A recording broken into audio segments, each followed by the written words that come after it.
ඔන්න බලන්න මේ ඇවිල්ලා ඉවරලා කඹුත්තේගම ජනාධිපතිතුමාගේ ගම. හරිද? මේ තියෙන්නේ ඇවිල්ලා ඉවර වෙලා අවුරුදු ගානක මහන්සිය. අවුරුදු ගානක මහන්සිය එක රැයින්. මේ එක රැයින් කියලා කිව්වට මේ ඊයේ විතරක් වෙච්ච දෙයක් නෙවෙයි. මේක දැන් කාලාන්තරයක් තිස්සේ පුරාවට සිද්ධ වුණා. සිද්ධ වුණාට පස්සේ ඒක ඉවසගෙන දරාගෙන අල්ලගෙන හිටියා.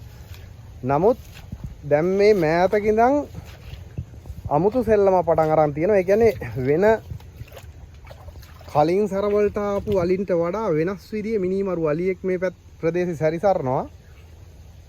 ඒකව එලවන්නවත් ඒකට මොනවත් කරන්නවත් වනජීවියක කිසිම ඇක්ෂන් එකක් ගන්නෙ නැහැ. හරිද? මේ තියෙන්නේ පුවක් පැල. හරිද? මේ අවුරුදු ගානක මහන්සිය විනාශ කරලා තැරි ගහලා සුන්නත් දූලි කරලා තියෙන්නේ. හරිද?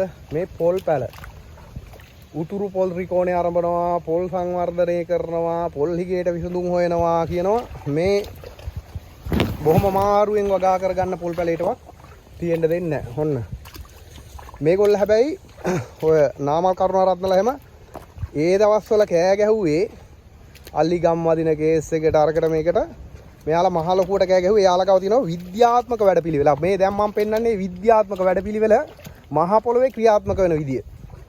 ඒ විද්‍යාත්මක වැඩපිළිවෙල මහ පොළොවේ ක්‍රියාත්මක වෙන විදිය. හරිද? ඒකේ මයිල් ඇදෙනකන් කොහේ හරි තියන් ඉන්නවද දන්නෙත් නැහැ. හොඳද? ඔන්න ඔය මේක මට මේ වැඩියම දුක වෙන මොකටවත් නෙවෙයි. මේක සෙල්ලම් වත්තක් නෙවෙයි. මේ හැම පස් වැටියක්ම ඔය හැම එකක්ම දාලා තියෙන්නේ පට්ට විදියට මහන්සි වෙලා අතින් පස් කපලා ගෙනල්ලා මේක ඖෂධ උයනක් කරන්න හදපු වත්තක්. ඖෂධ වර්ග 366ක් දැනටත් තියෙන වත්තක්. හෙට දවසේ තියෙයිද කියන්න මම දන්නේ නැහැ. හරිද? මේ හැම දෙයක්ම ඖෂධ වර්ග. හරිද? මේ හැම දෙයක්ම ඖෂධ වර්ග. මේ විනාශ කරලා තියෙන්නේ දාඩිය මහන්සිය. කෙහෙල් ගස් තිබ්බුට නෙමෙයි මේ විනාශ කරලා තියෙන්නේ දාඩිය මහන්සිය. ඔය හරිද? ඔන්න මේ මඤ්ඤොක්ක නෙවෙයි. මඤ්ඤොක්ක නෙවෙයි ඔය දාඩිය මහන්සිය. ඔය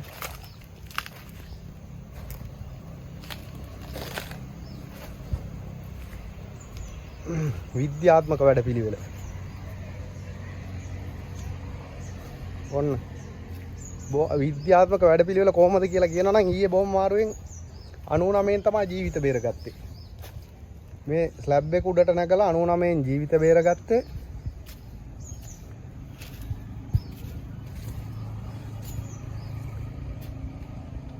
ඔන්න ඔය ස්ලැබ් එක උඩට නැගලා තමයි ජීවිත බේරගත්තේ. මේ එලෝගන ආපු ට්‍රිප් එක මෙතනින් ඔය ගම්මාලු ගහක් ඊට පස්සේ මේක දිගට මං කිව්වේ එකයි තියෙන්නේ. ඖෂධ වර්ග තියෙන්නේ. ඖෂධ 366ක්.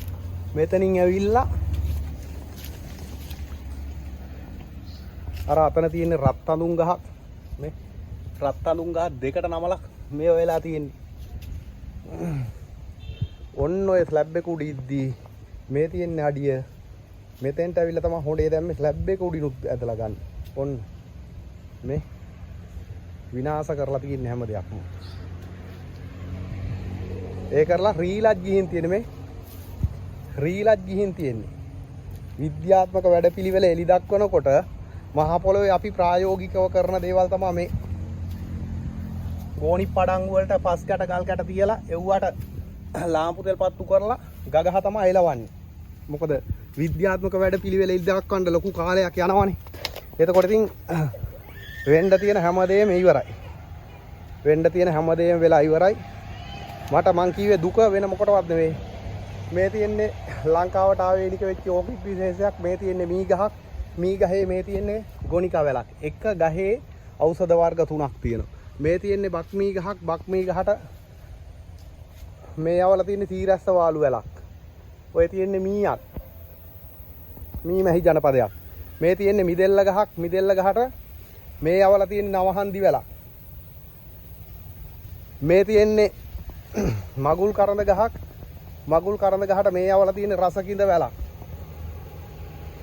ඉතින් ඒකයි මං කිව්වේ ඔය වගේ පෙන්නන්න ගියොත් එimhe මේක ඇතුලේ ඖෂධ වර්ග 366ක් ගැන ලොකු බ්‍රීෆින් එකක් දෙන්න පුළුවන්. නමුත් හෙට දවසේ වෙනකොට ඔක සම්පූර්ණ සුන්නත් දූලි කරලා දාලා ගියහම පස්සේ කාටද වේදනාවක් තියෙන්නේ?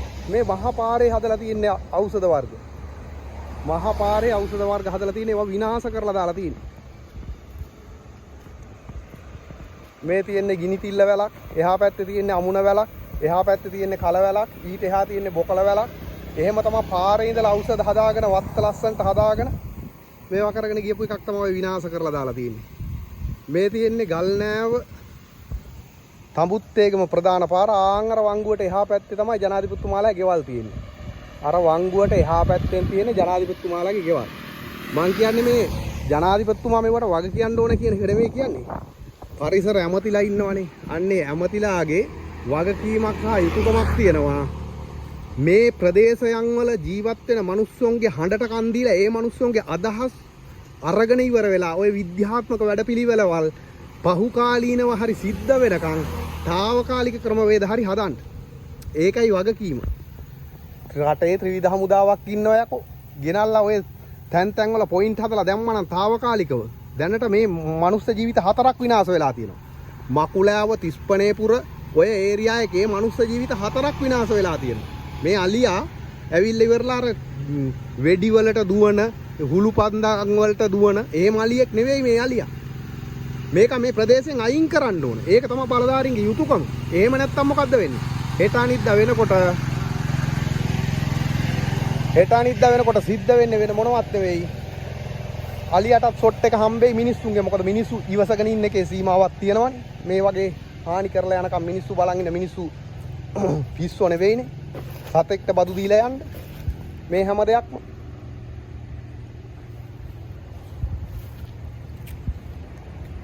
ජීවිතනේ නැති වෙන්නේ.